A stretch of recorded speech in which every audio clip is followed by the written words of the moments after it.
oldest son, who's 28 now, he turned about 11 or 12.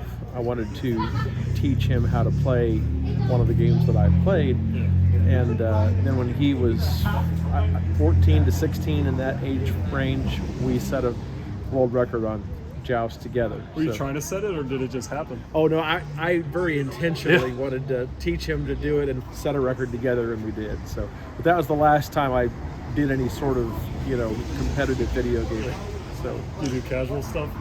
oh, I've got a half a dozen machines in my basement. Yeah. So I'd give Eric an insight, because I was totally surprised. Being a gamer is more than being a gamer. You're actually a scientist. You're finding bugs in the program. You are training your nervous system to be automatic. Share a little bit of that. Well, he's right, Eric. John's comment is accurate, because back in '82, when we were here at Twin Galaxies playing these games, there was no internet. We didn't have PCs that we could download the games onto and sort of officially dive into them, dissect them. All we could do was just keep putting more quarters in and really teach ourselves the games, and it required a lot of really focusing when we're not playing the game on, like, what am I going to do next time I play it. We were obsessed. We were nerds who were obsessed with these games. I do not consider myself to be an exceptionally bright person, but I've heard stories about people who are really bright, and you've probably seen movies where someone's playing chess without a board in front of them. They'll just be saying the moves out loud, kind of thing. Well, again, I don't claim to be in that sort of level, but I will tell you this. I was so obsessed with Pac-Man. There was about a year there where if I wasn't actually playing the game, I was like playing it in my head and like scoping out, the next time I play it, I'm going to do this, this, and this. And then I would go play it. So, I mean, that's the level that all of the players on the national video game team circuit, we were all sort of that obsessed with video games. I remember something about Pac-Man. There was something about when Pac-Man got to a certain point, and he reversed himself, if I recall, there was a bug in the program where you could actually do something. I forget what the details were. So there are two or three things that might fit that description, but one of the things on the original Pac-Man game was you could park your man in a specific spot where you could walk away for 5 hours and come back and you'd still be alive. So it was like a way to kind of cheat / pause if you want to. Go get a sandwich, Far out. come back. Well, in a way, it's sort of like modern day speedrunners will like find a glitch, Yes. and then use that to kind of get a better time or score or whatever. Absolutely, absolutely. But the thing about those games, they were unlike the modern games. They don't care how long you play. You pay your $60, you play all day. They're not the games aren't designed for you to be done in 1 minute. The quarter eaters, the only way the games are profitable is if you kept putting in more and more quarters, and the games were so difficult in terms of you'd be done in a minute, you'd be done in 2 minutes, and then new quarter. And Billy here would spend so much time just dissecting how to beat the game. He'd get to where he could play 5 hours on this Pac-Man, and that was hard. Well, the question we're always asked is, how do you compare today's game player from yesterday's game player? Yeah. And as he said, the games of yesterday were designed to take your money in a minute. So you had to be good, or you had to get good, or you had to run out of money. And because the games were so much more difficult, that makes me say that the players today who play a game, but the game's really an adventure and a story, and it doesn't have an end, you can just pause it or shut it off or save it and finish, because they don't have to come to an end. As he said, when we were in here, those games had to come to an end. Another good example of that is arcades here were ruthless. They were here to take your money. In Japan, the arcades had a more family-friendly environment, and the games were not set as difficult. Subsequently, on a rare occasion, there would be a contest on a game, you'd have, I'm thinking of track and field, you had the top 3 U.S. players against the top 3 Japanese. And the United States won 1, 2, 3. Really not because they were better, just they were forced into that training of playing a harder game. So yeah, that's the stark difference between then and now. Because you met Eric. This is Eric Yes. from KYOU. Okay, yes. So tell us about when you guys were in those movies. Did you interact with each other during the shooting of King of Kong and Only if we had. Just chasing he ghosts? wanted to be the star, and he was mad that I was. No, we did many times. We were filmed on the same location. We went on a trip to London, and so we were together along with other guys.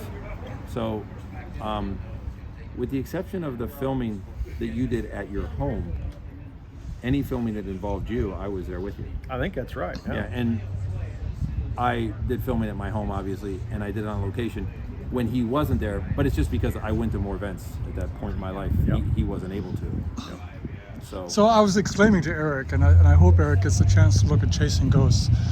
My claim, and I'm sort of an academic to begin with, I have a PhD. Chasing Ghosts is an incredible sociological document. We see the people as teenagers, using our footage, basically, by the way. Yep. And then they're grown up 23 years later. And, you know, you're an attorney or on the way, I can't remember. You have your own business. What was that, the barbecue thing? Hot sauce. Hot sauce. This is, you know, you guys were, and then, but there's a couple guys still stuck in the video game world, like, Yes. oh yeah, looking for used video game equipment and this. I'm pretty sure 1 or 2 of them still live in their mom's basement or There were something. something I'm not like sure.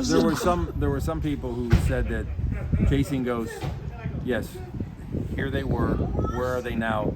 In some ways, it was a hit job. Like, what is odd that we can say or find about this guy that will make the story interesting? And I'm happy to say that I was told that I'm one that didn't have quite that odd a nature. They just must have caught me on a bad day. So, but he didn't have anything odd about him. He was an attorney, but they would go back and focus on one particular story of something silly that happened when he was 20 years old. They want to but show it- you guys were weird. Yeah, Exactly. Yeah. Yes. but again, it Yes. told an interesting story, Yeah. and I guess I'm sorry to say there were some guys they literally couldn't tell the real story on. Really? Some guys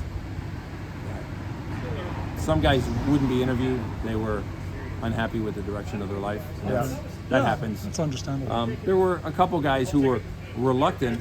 They had great direction in their life. They just weren't interested in living the past. I think it was Todd who came out on his driveway and talked to the people and answered questions and told stories and said hello, and that was it. Todd, can we meet you later? No. Todd, can we do it? No.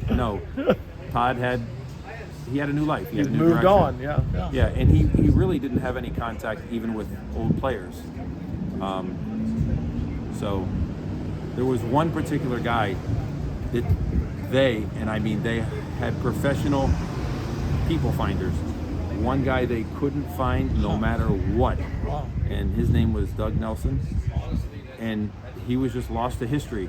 Like he got on a boat to sail to Hawaii and never arrived.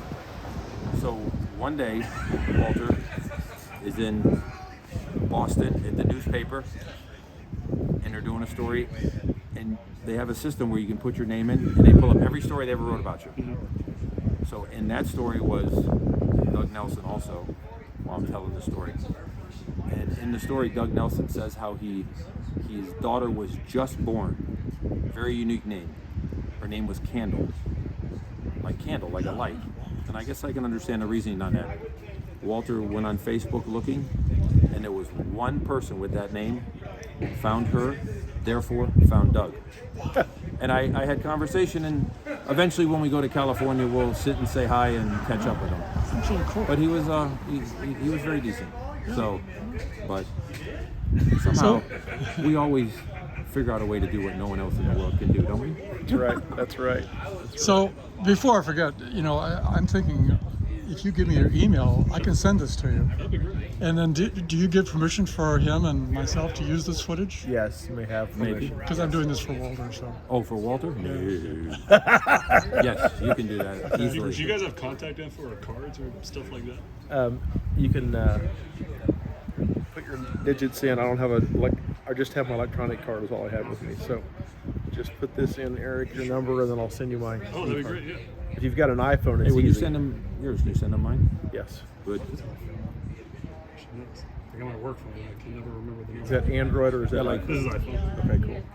That'll make it easy. Like people say, what's your phone number? I don't know. I never call myself. 954-829-9464. Been the same number for a long time. Easy to remember. No, then people say, what's your sister's number? Speed dial 10. I don't know her number. You know? So the first rule of being a documentary is releases. So I'm passing on Yeah. the lore to Always you. get consent. Get releases. But the the releases. I started getting a little tougher because I don't worry about that with you, but I used to make a joke. I don't want to film something and then I end up on a Howard Stern show. I mean, I just don't want Yeah, I hear you. you know. So when we were doing all those interviews in Twin Galaxies prior to Fiorella's thing, actually we got releases from everybody. Did you? So yeah, that's Yeah, do you, Everybody. That's, from all the people we interviewed. do Yeah. you still have the releases? There's somewhere. do they still apply? Okay, you should have gotten mine and Bill's. But the it was Oh, there we go. Cool. Great. All right. Thanks. Absolutely. Cool guys. I'm gonna turn this off.